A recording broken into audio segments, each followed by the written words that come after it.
Hey guys, welcome back to another video. Today we're going to be taking a look at the iconic Tamiya or 1/48 scale P-51D Mustang. We're going to be doing this in a slightly unusual scheme, so let's see how we get on.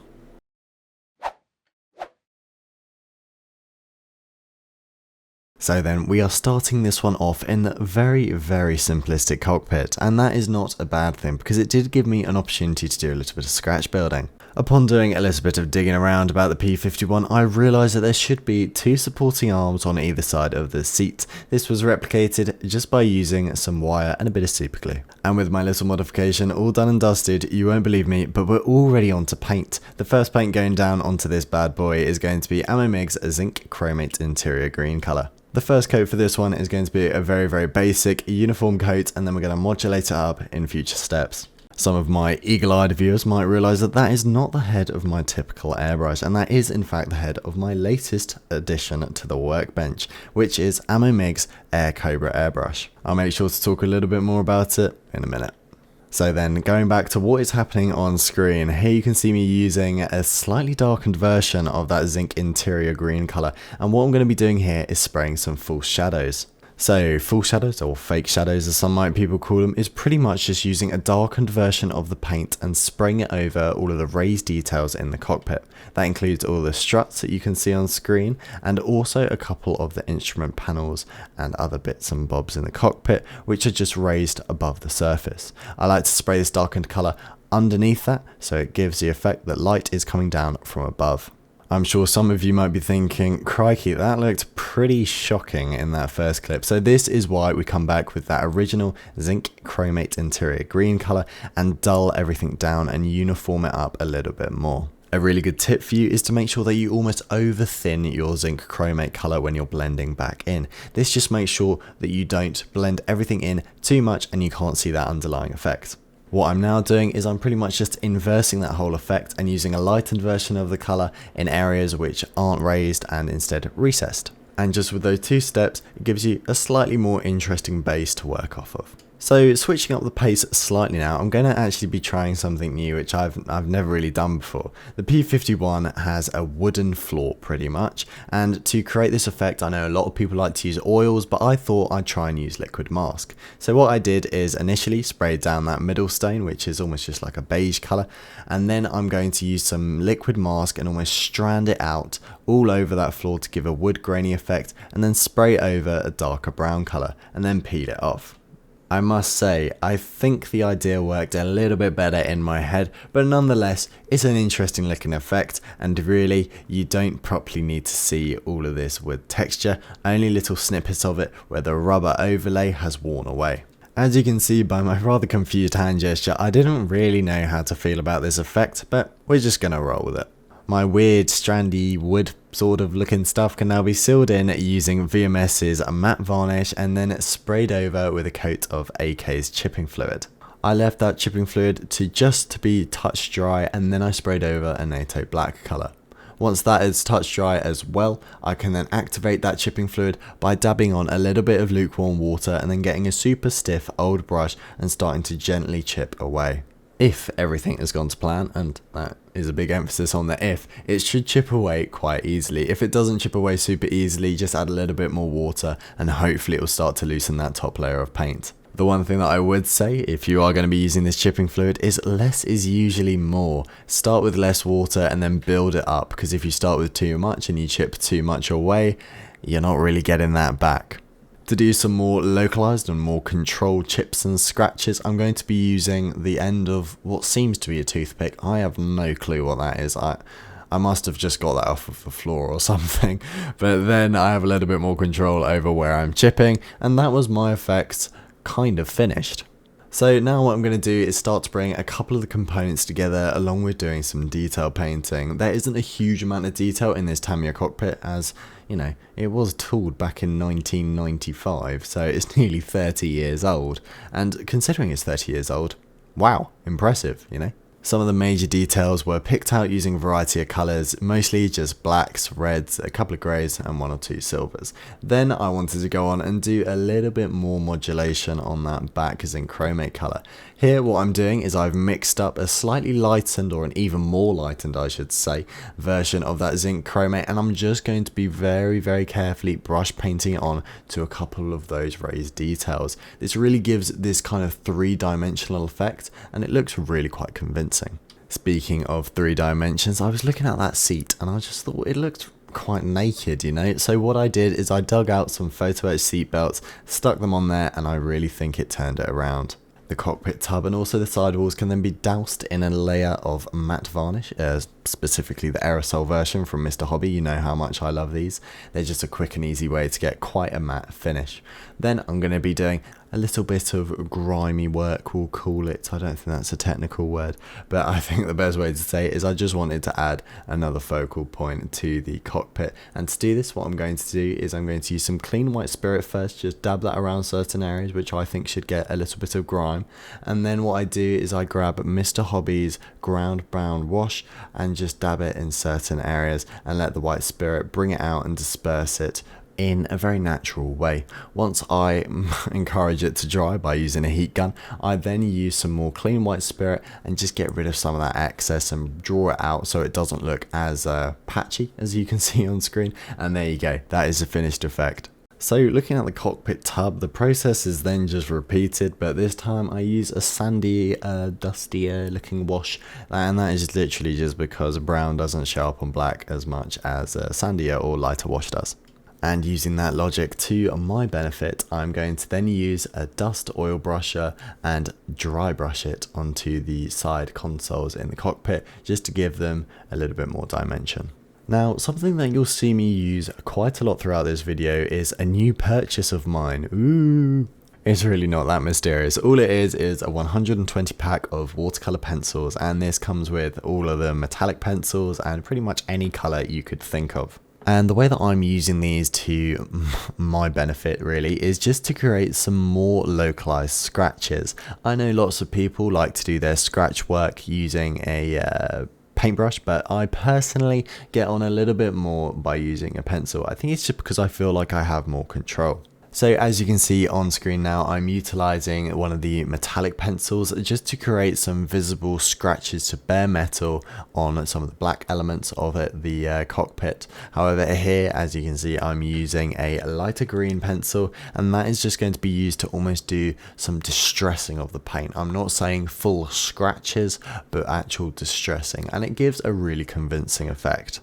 What I have learned throughout this build is that it has to be used on a matte finish. It has to almost be like paper texture really for it to work really convincingly. So keep that in mind if you do ever want to try them out. Swinging the attention right back to the kit, it is a good thing to note that I personally couldn't find an instrument panel decal for this kit. It might be there. If you have found one, do let me know, but I personally couldn't find one. So I had to go and raid an Airfix kit. So maybe keep that in mind, or maybe even get some 3D decals if you do plan on doing this kit. So now I can start to bring everything together. That includes cementing the cockpit tub to one of the sidewalls, and I'm just going to take a little moment to appreciate all of the hard work which is in that little cockpit tub, which you won't see very much of after this clip. It is in fact, unfortunately, time to say farewell to this cockpit, so see ya. And it gets encapsulated with very good fitment, but what else would you expect from Tamiya? So now it's time to have a look at another sub-assembly, specifically the wheel well. Luckily this one didn't take as long as the cockpit, thank God, otherwise this video would be going on forever. All of the wheel well components were painted in a very bright zinc chromate green, and any aspects or raised aspects were highlighted using a watercolor pencil or a metallic watercolor pencil.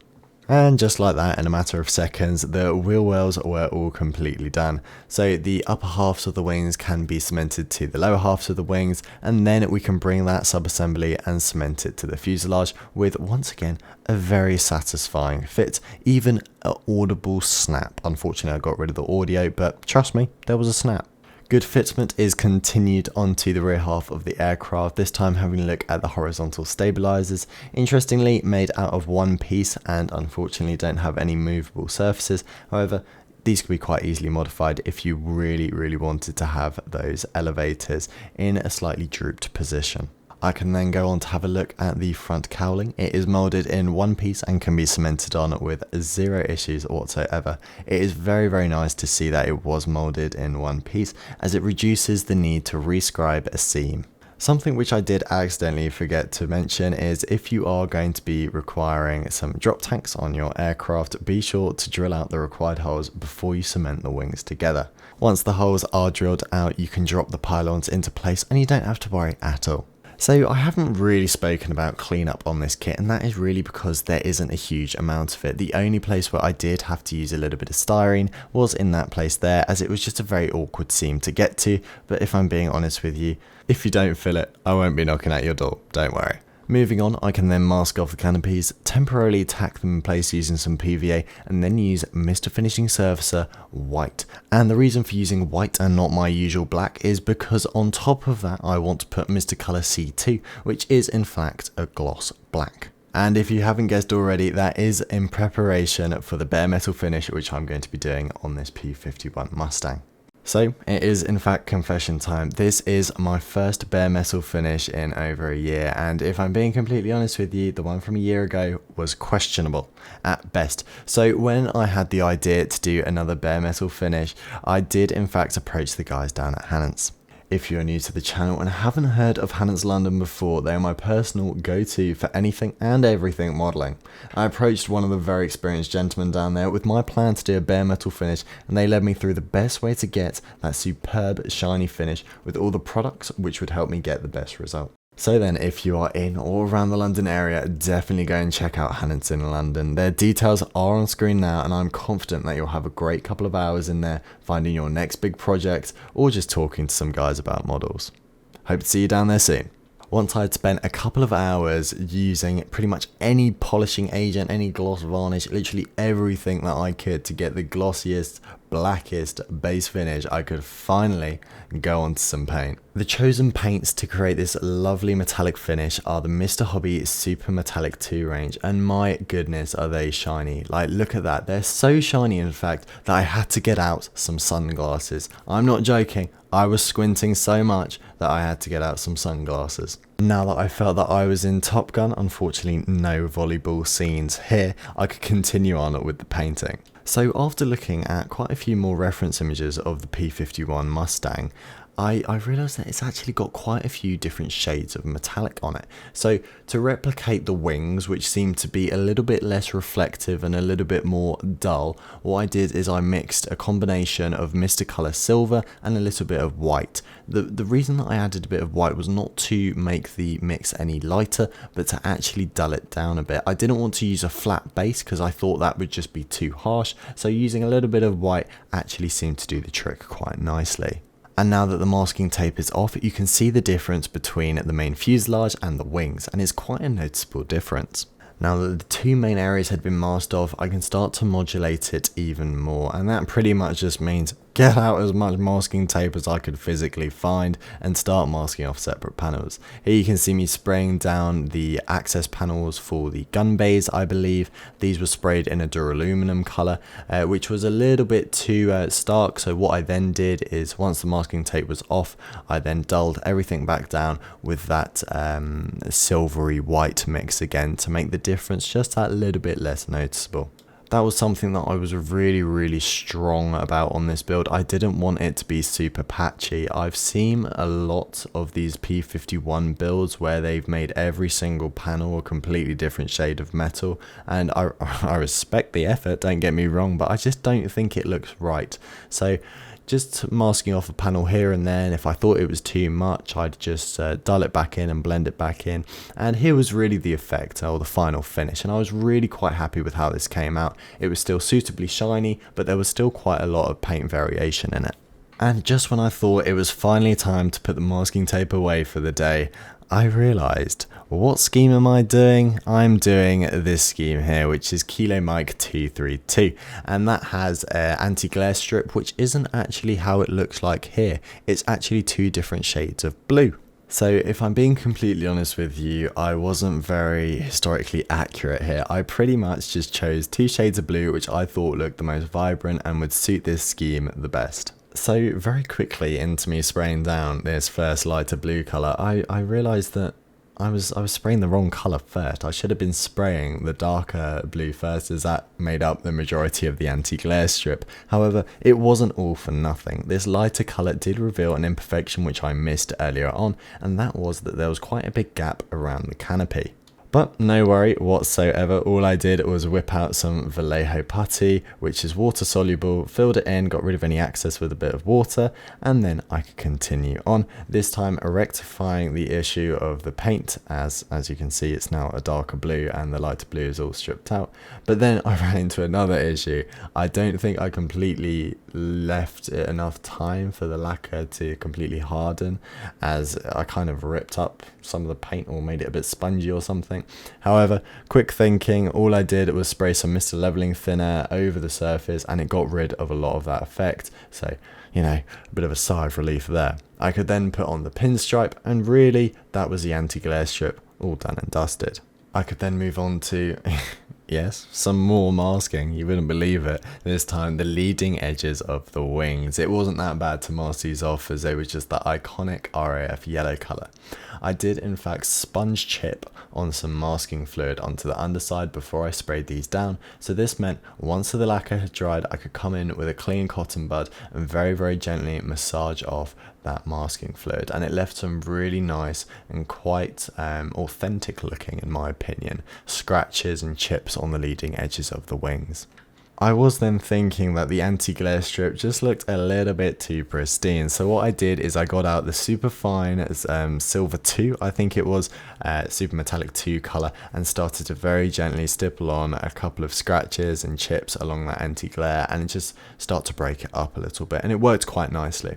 I then was pretty much done with the whole painting sort of situation, so I sealed everything in with GX100 and could then go on to put some decals down, once again showing you what scheme I'm going to be doing here. I really enjoyed working with these extra decals, I guess. I used a combination of micro set and micro sol to get them to conform down. I think they conformed down quite nicely, in my opinion. It wasn't horrendous, but one thing I would say is I might have slightly overcooked the micro sol on one or two of the decals, as the pigment or the ink in one of the roundels started to kind of go a little bit fuzzy, as you can see on the left. But, you know, sealed in and no issues at all. So we can now start to do a little bit of weathering on the P-51. I didn't want to overdo the weathering here, as, you know, I really liked how shiny it was. So what I did want to do though was once again get out that ground brown wash from Mr. Hobby, and I just gave the entire aircraft a really subtle pin wash. The thing that I love about those Mr. Hobby oil washes is that you can kind of put them into a little cocktail container and dilute them as much or as little as you want. So I diluted it quite a lot here, as I didn't want it to be super in your face and patchy between the panels. Once I was happy with the oil wash, I could then make the anti-glare panel anti-glare, and I'm going to do that by using VMS's matte varnish. All I had to do was mask off the anti-glare panel once again for like the 5th time this week, and then spray it on very gently. I also then added a little bit of matte varnish to all of the roundels on the aircraft to help them give that painted on effect, and I think it worked really quite nicely. And then, very similar to in the sort of early stages in this video, I'm going to do a little bit more distressing on that paint. Now that I have a matte varnish and it feels a little bit more like paper, I can use those watercolor pencils, and I'm just using a slightly lighter color of that blue and just very carefully kind of like tapping almost. I think a tapping motion works really quite well, and just try to be random and you'll get some really good results. So I felt like taking a small break from the whole weathering process and instead putting together a couple of the sub-assemblies. Here you can see me putting together the wheels and also the landing gear legs. These go together really nicely indeed. There's no issues at all. I mean, on the video I do pop out the other side of the wheel hub, but that's because I hadn't actually glued it for some reason. I have no clue why I didn't glue it, but if you had that glued, I'm sure it would go a lot smoother. The outer bay door can also at this point be super glued onto the landing gear leg, and then that is really your landing gear leg put together. I attempted to try and put one of the landing gear legs on through my camera, but I nearly broke the blooming aircraft, so I turned off the camera and put everything together off screen. I had no issues with fitment. However, I would say be quite careful when you're trying to put the landing light in, because my tweezers pinched together a little bit too tight, and I have no clue where it's gone. So if you see a landing light flying around, please let me know. At this stage, I thought I wanted to increase the differentiation between that matte anti-glare strip and also the rest of the aircraft in that beautiful gloss finish. So what I did is I got out the polishing compound again and gave it another little run over, and it worked really quite nicely. So with a couple of sub-assemblies now out of the way, I was ready to get back onto doing some weathering. So what I'm doing here is I'm just temporarily, I don't have any glue on that, as you might have seen. I'm just going to secure the flaps in place. I'm then going to use some sponge chipping technique with some liquid mask, and I'm going to chip that where the people would have been getting in and out of the aircraft. I made sure to chip more heavily on the left hand side, as that is the side which would have got more use. I then mixed up a slightly dusty looking mix. It was just made out of, I think it was RAF middle stone and also RAF dark brown. I think that is the exact mix which I used, so if you want to try that out, see how it works. That was sprayed down, and it was a little bit too gloss for my liking, so I got out some of that more of the VMS matte varnish, and very carefully with my Procon boy dusted that matte varnish onto there to make the dust and the mud look like mud, because on the whole mud and dust isn't very glossy, and exact same with the exhaust stains and also the gun stains. I don't know if I'm completely convinced on how my gun stains looked. I think they were a little bit wobbly, as you can see by my hand. I don't know if I was completely convinced, but I think they'll do. So here is why I left them removable. I didn't want to try and get rid of that masking fluid when there wasn't a great connection or point onto the aircraft. I knew I'd break something, so I could take them off, then get out a clean cotton bud and very gently massage off the masking fluid, exactly like on the leading edges of the wings, and there you go. It just looks like a bit of weathering, and I didn't want to make this thing super mucky, so it was quite a good way of doing some low-key weathering. I then had the joyous task of threading the rigging through the canopy. That hurt my head a little bit, I'll be honest with you, but I got it all sorted, and then I used a bit of ultra glue to stick the canopy in place, and I was very happy that that was finished. That took me absolutely ages. And really, we are now just coming into the final bits and bobs to be stuck onto this aircraft, including the exhaust stubs, as you can see, getting stuck into place now. Some of the drop tanks, they drop. I'm sorry, that was a really bad pun. But anyway, on that horrendous joke, I think I'll leave you. So thank you very much for watching this video. I really do hope that you've enjoyed it. So this was my take on Tamiya's 30-year-old P-51D. Enjoy the final photos and videos, and I'll see you next time, guys. Bye bye.